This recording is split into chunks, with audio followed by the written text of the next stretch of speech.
श्री राधे राधे। भक्तों, कोई कोई जीव इतने भाग्यशाली होते हैं, भाग्यशाली मैं उनको आध्यात्मिक दृष्टि से कहना चाहता हूँ, जो पूरे जीवन संतों के ही संसर्ग में, सत्संग में रह करके अपने जीवन को इतना महान कर लेते हैं कि वो जगत में रहते हुए भी जगत से सर्वथा अनासक्त रहते हैं और सहज ही भगवत धाम को प्राप्त कर लेते हैं। ऐसे महान संतों के सानिध्य में रहने वाले वे बड़े भाग्यशाली जीव होते हैं। बहुत पहले मैंने आपको लगभग 4 साल पहले एक भक्त का चरित्र सुनाया था, बाल भक्त ओम प्रकाश जी, जिनकी समाधि श्री वृंदावन धाम में उस समय तो जंगल में थी, यमुना जी के किनारे, लेकिन अब वहाँ से एक हाईवे निकल गया है जो वृंदावन से अलीगढ़ की तरफ जाता है, तो उसके निकट में है। तो बाल भक्त ओम प्रकाश जी के गुरुदेव थे नारायण स्वामी जी, जिनकी लिखी हुई एक पुस्तक अथवा उसको लघु पुस्तिका भी कह सकते हैं, गीता प्रेस से प्रकाशित है। उस लघु पुस्तिका का नाम है एक संत का अनुभव। एक संत का अनुभव स्वामी नारायण जी का लिखा हुआ ग्रंथ है, छोटी सी पुस्तक है, एक संत का अनुभव। उसी को पढ़ करके बाल भक्त ओम प्रकाश इतने उच्च कोटि के महान भक्त हो गए थे कि उनको 16 वर्ष की अवस्था में ही साक्षात श्री राधा कृष्ण लेने के लिए आ गए थे। उनका चरित्र मैं आपको सुना चुका हूँ। इन्हीं पूज्य श्री नारायण स्वामी जी के ही शिष्यों में जो भक्त हुए हैं, उन्हीं में एक भक्त माता थी, उनको माँ बउआ कहा जाता था। उनकी पवित्र चर्चा मैं आपको सुनाने जा रहा हूँ। भक्तों, श्री राधा बाबा गीता वाटिका में जिन दिनों विराजमान थे, तो वहाँ 2 बहिनें सरोज और मुन्नी, ये बहुत सेवा परायण थी, सेवा में लगी रहती थी, भक्ति में लगी रहती थी, राधा बाबा की चरणाश्रिता थी। इनकी माता जी ही थी बउआ। ये वास्तव में नाम तो इनका था अम्बा देवी माथुर, लेकिन उनको लोग बउआ नाम से ज़्यादा जानते थे। कई माथुर जातीय परिवारों में माँ को बउआ कहा ही जाता है। उन्हीं की चर्चा मैं आपको सुनाने जा रहा हूँ। इनका पूरा परिवार श्री नारायण स्वामी जी को गुरु मानता था। बाद में राधा बाबा प्राप्त हुए इनको। पहले ये नारायण स्वामी को गुरु मानते थे, तो उनके उपदेश, उनके आदेश के अनुसार रहते थे। अखंड मौन रह करके भगवान नाम जप करने से टाट वाले श्री नारायण स्वामी जी महाराज को भगवान नारायण के दर्शन हुए थे। इस पुस्तक में जो मैंने बताया, पुस्तक एक संत का अनुभव, उसमें उन्होंने स्वयं लिखा है, परम दयालु नारायण ने इस दास पर कृपा करके नर्मदा के किनारे चांदोद नामक स्थान में दर्शन दिए थे। पहले छम छम की आवाज आई, फिर विमान आया जिसको 4 पार्षदों ने उठा रखा था, और लिखते हैं वो कि साधन करने से इस दास को 3 वर्ष 6 मास 24 दिन में भगवान के दर्शन हुए थे। भक्तों, मुख्य साधन उनका था टाट वाले बाबा नारायण स्वामी का कि वो मौन रहते थे और भगवान नाम जप लगातार करते थे। बड़े ही संयमी पुरुष थे। उन्होंने इस प्रकार से दर्शन प्राप्त किया था 3 वर्ष 6 मास 24 दिन में। उन्हीं के शिष्य परिकरों में ये माता थी, बउआ माता, और इनकी 2 पुत्रियां थी, बहन सरोज और मुन्नी। तो सरोज और मुन्नी राधा बाबा की चरणाश्रिता थी गीता वाटिका में। इनकी चर्चा तो मैं आपको सुना ही रहा हूँ। उनकी खास बात यह है कि इन्होंने बहुत अद्भुत भावमय स्थिति में बउआ माता ने शरीर त्याग किया था, जिसको संत लोग बड़ा ही महत्व दिए थे। 5 फरवरी 1984 को इन्होंने देह त्याग एक ऐसी स्थिति में किया था कि स्वयं राधा बाबा उसकी बड़ाई करते थे। लगभग 90 वर्ष की आयु थी उस समय, और चरित्र भी इनका सुनाऊंगा मैं। वो तो बहुत महत्वपूर्ण बात राधा बाबा प्रशंसा करते थे, इसलिए उनकी देह त्याग वाली बात थोड़ा सा मैंने संकेत किया कि 90 वर्ष की अवस्था में जब वो 10-12 दिनों से रुग्ण चल रही थी, तो उनको देख करके कोई भी संदेह करता था कि लगता है माता जी जाने वाली। तो भावमयी स्थिति उनकी जो थी वो आश्चर्य की चीज थी उस समय आखिर में। और जीवन में सफलता ऐसी कम लोगों को मिलती भक्तों। महाप्रयाण के समय प्रेममयी स्थिति। तुलसीदास जी ने लिखा ना रामचरितमानस में कि जन्म जन्म मुनि जतन कराही अंत राम कहावत नहीं। तो उसका एक भाव तो ये है कि जन्म जन्म तक जतन करने पर भी अंत में राम जी का नाम बोलना और राम जी को प्यार से याद करना जल्दी से बनता नहीं। और एक भाव ये है कि जो अंत में राम कह के जाते हैं वह फिर वापस नहीं आते हैं, अंत राम कहे आवत नहीं। पर वो माता बउआ की अद्भुत भाव दशा ने सभी उपस्थित लोगों के मन में विश्वास जमा दिया था कि भगवान है, भगवान का दर्शन होता है और भगवान प्रेम के अधीन है। ये बात तो मैं आपको बाद में सुनाऊंगा जो भी संकेत किया है, पर मैं आपको ये बताना चाहता हूँ कि ये इनका पूरा परिवार ही ऐसा भक्तिमय था। अब ये दोनों बहनें जो थी सरोज और मुन्नी, ये तो महान सिद्ध पुरुष राधा बाबा की चरणाश्रिता थी।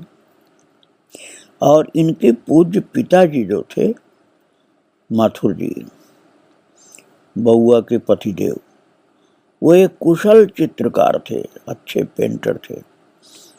और ये देखने में प्राय आता है कि सच्चा कलाकार अपनी कला प्रियता के अतिरेक में न अपने शरीर की भली प्रकार चिंता कर पाता है और न अपने जगत के व्यवहार को ठीक प्रकार से निभा पाता है, क्योंकि उसका मन तो अपनी कला में लगा रहता है। और कला भी भगवान से संबंधित ही थी उनकी, सांसारिक कला नहीं थी। पेंटर भगवान के ही थे वो। और माथुर जी जो थे बउआ के पतिदेव, इनके संबंध में यही बात थी कि बिल्कुल अंतर्मुखी स्वभाव के थे, भगवान में ही मन लगा रहता था। और ऐसी परिस्थिति में बउआ पर घर गृहस्थी की संभाल का उत्तरदायित्व और अधिक आ गया और बउआ ने एक पतिव्रता नारी की भांति इसका सम्यक प्रकार से निर्वाह किया। कन्याएं जो दोनों थी सरोज और मुन्नी, ये अपनी माँ के बिल्कुल अनुकूल चलती थी, भगवान की सेवा में, भक्ति में, अपने घर गृहस्थी की सेवा में सावधानी पूर्वक समर्पित होकर लगी रहती थी। और जो बचपन में इनको गुरुदेव प्राप्त हो गए, नारायण स्वामी टाट वाले जो मैंने बताया आपको, जिनकी पुस्तिका गीता प्रेस की एक संत का अनुभव, वो टाट वाले नारायण स्वामी जी महाराज मौन एवं नाम जप को अत्यधिक महत्व दिया करते थे। अपने गुरुदेव की शिक्षा के अनुसार बउआ के पतिदेव श्री माथुर जी प्रायः मध्य रात्रि के समय अपने आसन पर बैठकर नाम जप और ध्यान की साधना किया करते थे। बहुआ प्रायः अपराह्न काल तक मौन रहा करती थी, दोपहर की बात तक। उसे बच्चों के लिए भोजन बनाना पड़ता था। जब बच्चे स्कूल चले जाते तब उसके बाद बहुआ अपने पूजा पाठ के नियम को पूरा करने में संलग्न हो जाती और नित्य नियम के पूरा होने के बाद ही मौन का विसर्जन होता था। और भक्तों, अयोध्या जी के एक संत के मुख से बहुआ ने सुन लिया कि श्री रामचरितमानस के 108 नवाह्न पाठ का नियम लेकर जो अखंड रूप से पाठ करता है उसे भगवान के दर्शन होते हैं। बहुआ ने ये बात पकड़ ली और उस माता ने मानस का नवाह्न पाठ आरंभ कर दिया। 3 वर्ष में बहुआ माता ने मानस के 108 नवाह्न पाठ पूरे कर लिए और उसी दिन मध्य रात्रि के समय भगवान श्री सीताराम जी विमान से पधारे। साथ में श्री लखनलाल जी भी थे और बहुआ के पूजा पाठ नैवेद्य आदि की तैयारी जो उनकी बेटी थी ना, बहन सरोज कहा जाता था, वो किया करती थी। और उस दिन वह किसी कार्य से रीवा गई हुई थी। विमान को देखते ही बहुआ जोर जोर से पुकारने लगी। अब वो लड़की तो थी नहीं सेवा परायणा, अब बहुआ अकेली थी। जब उसने श्री सीताराम जी और लक्ष्मण जी को देखा तो बहुआ वो माता जोर जोर से पुकारने लगी, अरे राम जी तो आ गए, अरे राम जी आ गए, विमान आ गया, सरोज तो है नहीं, कौन सारी तैयारी करेगा। और सरोज लड़की थी जो नहीं थी उस समय, रीवा गई थी। तो माता हड़बड़ी में सोचने लगी, मेरे ठाकुर जी की सेवा कौन करेगा, लड़की तो है नहीं, भगवान आ गए, इनका स्वागत सत्कार कैसे हो, ऐसे बोलने लगी। वो इतनी भक्ति थी उसके अंदर कि साक्षात भगवान श्री सीताराम जी लक्ष्मण जी ने दर्शन दिया था आधी रात को प्रत्यक्ष। और एक बार बहुआ ने श्रीमद् भागवत का पाठ आरंभ किया। मैंने जो राम जी के दर्शन की बात बताई वो 108 मानस पाठ करने के बाद दर्शन मिला था उनको। अब भागवत वाली बात आप सुनिए। एक बार भागवत जी का पाठ आरंभ किया। एक स्थान पर उस माता ने भागवत की कथा सुनी और कथा बहुत प्यारी लगी उसको। बस उसने श्रीमद् भागवत पाठ आरंभ कर दिया। बहुआ केवल अर्थ पढ़ती थी, संस्कृत पढ़ना उसको नहीं आता था।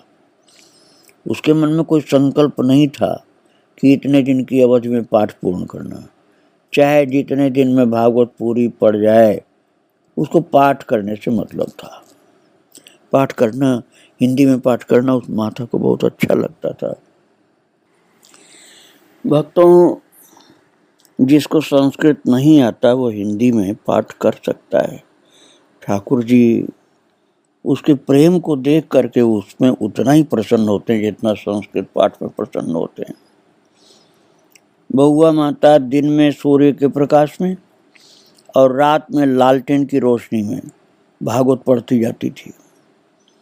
और महाराज इतनी उसके अंदर लगन थी, उत्साह था कि बहुआ ने संपूर्ण भागवत का पाठ कर लिया। ये भी क्या संयोग की बात थी कि जब दिनों की गणना की गई तब पता चला कि संपूर्ण भागवत पाठ 7 दिन में पूरा हुआ है, जबकि उसको 7 दिन का पहले मालूम नहीं था। बाद में गिनती किया कि कितना दिन लगा तो मालूम हुआ 7 दिन लगा। अनजाने में ही उसके द्वारा श्रीमद् भागवत सप्ताह का एक पारायण हो गया। ऐसी भक्ति थी कि ठाकुर जी उसका निर्वाह कर रहे थे। और बहुआ ने एक बार मानस के सुंदरकांड का पाठ आरंभ किया। उसने सुन रखा था कि भगवान श्री राम की कथा को सुनने के लिए हनुमान जी महाराज पधारा करते हैं। इस सुनी हुई बात के आधार पर बहुआ ने पाठ आरंभ करने के पहले एक लाल आसन हनुमान जी के विराजने के लिए बिछाया और हनुमान जी का आह्वान करते हुए उसने बड़े प्यार से भाव से गाना शुरू किया। भक्तों, भाव में बहुत ही शक्ति होती है, बल होता है, प्रभु की कृपा होती है। बउआ जब सुंदरकांड लेकर के पाठ करना शुरू करना चाहती ही थी, तो पहले उसने लाल सा आसन बिछाया हनुमान जी के लिए और हाथ जोड़ के कहा, मैं सुंदरकांड का पाठ करने जा रही हूँ, प्रभु आप कृपा करना आना। और बोल रही है, तुलसी कृत रामायण कथा कहूँ अनुसार, आसन लीजय परम हित आइए पवन कुमार। और महाराज इतने भाव से उसने पुकारा था कि हनुमान जी के आह्वान का ये दोहा ज्यों ही पूरा हुआ, त्यों ही विशाल काय हनुमान जी आकर उस आसन पर विराजमान हो गए। और श्री हनुमान जी को देखकर बउआ एकदम भयभीत हो गई और उसके मुख से चीख निकल गई। और इस पाठ के बाद से फिर कभी बउआ ने हनुमान जी का आह्वान नहीं किया, डर के कारण कि हनुमान जी आ जाएंगे, मैं डर जाऊंगी। हनुमान जी के आह्वान की बात आने पर बउआ कहा करती थी कि मुझे उनसे बड़ा डर लगता है, इसलिए मैं आह्वान नहीं करती हूँ। बड़ी भक्ति थी, बड़ा नियम था, पक्का नियम था। श्री प्रयागराज तीर्थराज में कई कल्पवास किए थे बउआ ने। कल्पवास करने वाले को संपूर्ण माघ मास भर प्रयागराज में गंगा के किनारे रहना पड़ता है तथा प्रतिदिन त्रिवेणी पर संगम स्नान करना पड़ता है। गर्म पानी करके नहीं, धार में जाकर के स्नान करना पड़ता है। और भक्तों, माघ मास के घोर शीत में ये कल्पवास एक कठोर तप ही है। जब बउआ अन्य अन्य नगरों में रहती थी, तब वो कल्पवास के लिए उस नगर से कई बार प्रयाग आई। और प्रयाग में रहते समय भी वो अपने घर से माघ मास में प्रतिदिन संगम स्नान के लिए त्रिवेणी पर जाया करती थी। प्रतिदिन सपरिवार आने में उसको बड़ी परेशानी होती थी, फिर भी जाती थी। एक दिन जब परेशानी सीमा को पार करने लगी तो बउआ जो जलाप उठी और उलाना देते हुए भगवती गंगा से उसने कहा, इतनी परेशानी झेलनी मेरे बस की नहीं है। गंगा परमेश्वरी, अब तू मेरी बात सुन ले, अब कल से मैं नहीं आऊंगी। महाराज, उस गंगा मैया को ही बुलाना दे दिया उसने तो। और इस उपालंब के तुरंत थोड़ी देर बाद ही किसी विचित्र विधान से संगम के एकदम निकट एक बहुत सुंदर स्वच्छ और विशाल तंबू में सपरिवार रहने की बड़ी सुंदर व्यवस्था अयाचित रूप से हो गई। किसी से कहा नहीं था और व्यवस्था अपने आप सब तैयार हो गई। और उसको सूचना मिली कि तुम्हारे लिए बड़ा अच्छा इंतजाम, आ जाओ। वो गई, उसने कहा मैंने तो किसी से कहा ही नहीं, केवल गंगा मैया से कहा था। गंगा मैया से भी जैसे उलाहना सा दिया था कि गंगा परमेश्वरी, अब तू मेरी बात सुन ले, अब कल से मैं नहीं आ पाऊंगी, इतनी परेशानी झेलनी मेरे बस की बात नहीं। वो गंगा मैया ने इंतजाम कर दिया उसका। टाट वाले श्री नारायण स्वामी जी महाराज के महाप्रयाण के बाद बउआ के मन में बड़ी व्यथा हुई कि कोई सच्चा संत मिलना चाहिए जिसके आश्रय में रहा जा सके। सच्चे संत का आश्रय किले की दीवार के समान है। सच्चे संत की प्राप्ति के लिए बउआ भगवान से प्रार्थना करने लगी। फिर भगवत कृपा से महाराज एक गीता प्रेस के ही थे, जज साहब कहे जाते थे, उनका नाम था राम प्रसाद जी दीक्षित। बहुत ही महान थे वो। तो भगवान की कृपा से उनके द्वारा बउआ को गीता वाटिका के पूज्य बाबूजी श्री महाराज हनुमान प्रसाद जी पोद्दार तथा पूज्य बाबा राधा बाबा का परिचय मिला। ये जज साहब के द्वारा बउआ को परिचय मिला। और क्रमशः सारा परिवार ही इन दो संतों के अति निकट संपर्क में आ गया। मैंने आपको बताया ना, पहले तो ये नारायण स्वामी जी के साथ ये लोग जुड़े हुए थे, और जब उनका शरीर नहीं रहा और भगवान से विनती किया इसने, माता ने, तब श्री पोद्दार जी महाराज और राधा बाबा की कृपा से उनके संसर्ग में लोग पहुंच गए, उनके निकट में पहुंच गए। और बाबूजी का परिचय तो बउआ को पहले से ही था, सन 1936 ईस्वी से। उस समय जब परम पूज्य श्री प्रभुदत्त जी ब्रह्मचारी की देखरेख में 1 वर्ष का अखंड हरिनाम संकीर्तन गीता वाटिका में हुआ था, उस समय बउआ फैजाबाद में रहती थी। तब बउआ के सहोदर भाई गोरखपुर में डिप्टी कलेक्टर थे। अपने सहोदर भाई से अखंड हरिनाम संकीर्तन का समाचार पा करके बउआ फैजाबाद से गई थी गोरखपुर और अपने भाई के पास ठहरी थी। बउआ प्रतिदिन अपने भाई के बंगले से पूर्वाह्न काल में गीता वाटिका जाती और अपराह्न काल में वापस जाती। इस प्रकार महाराज श्री हनुमान प्रसाद पोद्दार जी के संत जीवन की जानकारी बउआ को हो गई थी, पर गीता वाटिका के इन दोनों संतों के प्रति श्रद्धा और समर्पण का भाव, इसको जज साहब जो मैंने बताया ना, राम प्रसाद जी दीक्षित, उनके माध्यम से हुआ। समर्पण का भाव, श्रद्धा पुष्ट हुई। और 7 अप्रैल 1967 को जब बाबा ने मौन ले लिया, राधा बाबा ने, तब बाबा के दर्शनार्थ बउआ सपरिवार प्रयाग से गोरखपुर आई थी। और उस दिन एक बड़ी अद्भुत और विशेष घटना घटित हुई। 7 अप्रैल को दोपहर के बाद जब बाबा गिरिराज जी की परिक्रमा लगा रहे थे, उसी समय की बात है, परिक्रमा के समय बउआ भी उपस्थित थी। बउआ को दिखलाई दिया कि बाबा ने एक लहंगा पहन रखा है। भक्तों जी, दर्शन बाबा के आंतरिक पवित्र उच्च कोटि के भाव के अनुसार बउआ के ऊपर कृपा करके भगवान ने कराया था। और जो उसने बउआ ने देखा कि बाबा ने लहंगा पहन रखा है, जबकि प्रत्यक्ष देखने में बाबा ने लहंगा पहना नहीं था, वो उनकी भक्ति के भाव में पहना हुआ था। और उस लहंगे की किनारी बउआ ने देखा कि बड़ी चौड़ी और बहुत चमकीली। उस चौड़ी चमकीली किनारी से दिव्य प्रकाश की किरणें निकल रही। प्रकाश की किरणों से सारा परिक्रमा पथ ज्योतित हो रहा। लहंगे की चमकीली किनारी से निरंतर निकलने वाली सुनहरी किरणें चारों ओर फैली हुई हैं। वो बड़ा लहंगा लंबा था वो, और बउआ को ऐसा लगा कि कहीं बाबा उलझकर गिर न जाएं।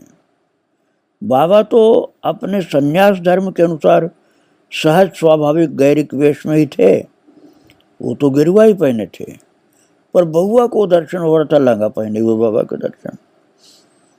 किसी अचिंत सौभाग्य के फलस्वरूप भाव राज्य से संबंधित वास्तविकता की किंचित झांकी सत्व संपन्न हृदय वाली बउआ को हो गई थी। जो भी हो, इस दिव्य लोकोत्तर अनुभूति के कारण बउआ ने मन ही मन समाधान कर लिया कि ये बाबा लहंगा पहनते हैं। शायद इसीलिए लोग इन्हें राधा बाबा कहते हैं। राधा बाबा नाम का रहस्य अपनी खुली आंखों से देखकर बउआ का मन गहरी श्रद्धा से भर गया। महाराज, ये कृपा हुई थी बउआ के ऊपर, इसलिए दर्शन प्राप्त हुआ था। अब बउआ के ऊपर कैसे कैसे कृपा बढ़ती गई, राधा बाबा की, श्री पोद्दार जी महाराज की, भगवान की, गीता वाटिका के अंदर की कैसे लाभ कैसे मिलते गए, ये प्रसंग मैं आपको आगे फिर सुनाऊंगा। आज इस महान माता को प्रणाम करके यहीं विराम दे रहा हूँ। श्री राधे राधे, जय श्री राधे राधे।